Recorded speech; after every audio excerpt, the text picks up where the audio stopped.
আসসালামু আলাইকুম, সবাই কেমন আছেন? আশা করি ভালো আছেন। আলহামদুলিল্লাহ আমিও আছি ভালো। সবুজেরে বাসি আমি ভালো, সবুজে মজে আছে আমার প্রাণ। আমি যেখান থেকে ভিডিওটা করছি আপনারা পেছন দিকে একটু চেয়ে দেখেন, অনেক সুন্দর সবুজ। আমরা সবুজ শ্যামল প্রকৃতি বলতে যা বুঝি তার নিদর্শন নইকেই আমি যেখানে দাঁড়িয়ে আছি, ওইটার বিচারের ভার আপনাদের হাতে দিয়ে দিলাম। আমার ওইখানে ভিডিওটা করার একটা কারণ আছে। সবুজ শ্যামল তো অবশ্যই, সবুজ শ্যামলে আমি শুধু না, আমরা প্রকৃতি বলতেই সবুজ শ্যামলের যে একটা সমারোহ থাকে সেটাকেই বুঝি। আর এখানে তো আছে বোধহয়, যতটুকু লাগে ততটুকুই। তারপরেও আমার এই ভিডিওটা করার মূল কারণ হচ্ছে, অনেক সুন্দর একটা জায়গা দাঁড়িয়ে আছি। বিশেষ করে আমরা যারা কর্মঠ বলতে যাকে বুঝি, যারা কাজ করে, অলস নই, যাদের মস্তিষ্কে শয়তান কখনো বাসা বাঁধতে পারে না, কারখানা করে না, ওইটাকে বুঝে। ওই যে দেখেন আমার পেছনে একটা ক্ষেত আছে সুন্দর। দেখেন কিছুদিন আগে আমি ওইখানে দেখেছিলাম পেঁপে বাগান, প্রচুর পরিমাণে আল্লাহ রহমত, আল্লাহর নিয়ামত পেঁপে হয়েছিল।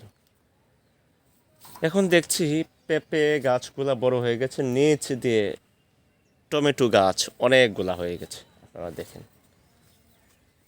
যিনি এত সৃজনশীলতার সাথে এই ক্ষেতটা করেছেন আমি ওনাকে ধন্যবাদ জানাই। আমি খুঁজেছি, যদি থাকতো ওনার সাথে আপনাদের একটু কথা বলা হতো, উনি নেই। একদিকে ওনার যেমন পেঁপে হয়েছে, অন্যদিকে আপনার টমেটো প্রচুর ফলন হয়েছে, বাম্পার ফলন হয়েছে টমেটো। যদি আপনাদের খেয়াল করাই, আমি শুধু একটু দেখাচ্ছি। এই যে দেখেন নমুনাটা, ওই যে দেখেন টমেটো, ওই যে দেখেন টমেটো। প্রত্যেকটা ক্ষেত জুড়ে আল্লাহ রহমত, প্রচুর পরিমাণ আল্লাহর নিয়ামত ফসল হয়েছে। ওই যে টমেটোগুলো দেখেন, আমি দেখাচ্ছি যতটুকু আসছে ক্যামেরায়। ওই যে দেখেন মাঝখানে পাকা পাকা টমেটো আছে, ওই যে দেখেন আপনারা পাকা টমেটো আছে প্রচুর পরিমাণে, একেবারে প্রচুর পরিমাণে টমেটো। সম্পূর্ণটা ক্ষেত জুড়ে আল্লাহ রহমত প্রচুর পরিমাণ টমেটো আছে। তো সেটাই, যদি কেউ কাজ করে, কর্মঠ থাকে, আল্লাহ পাক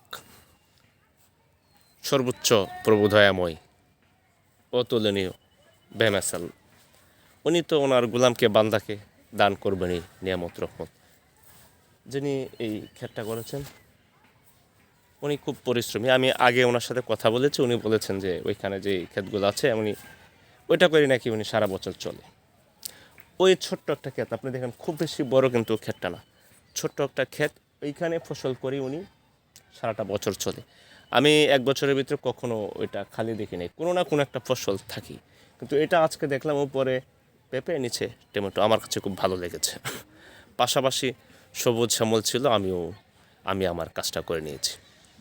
সবার জন্য ভালোবাসা, আশা করছি আপনারা মতামত দিবেন। আর বাংলাদেশ কৃষি নির্ভর দেশ, আমরা এখনও পর্যন্ত সর্বোচ্চ পেশাটাই কৃষির উপর নির্ভরশীল।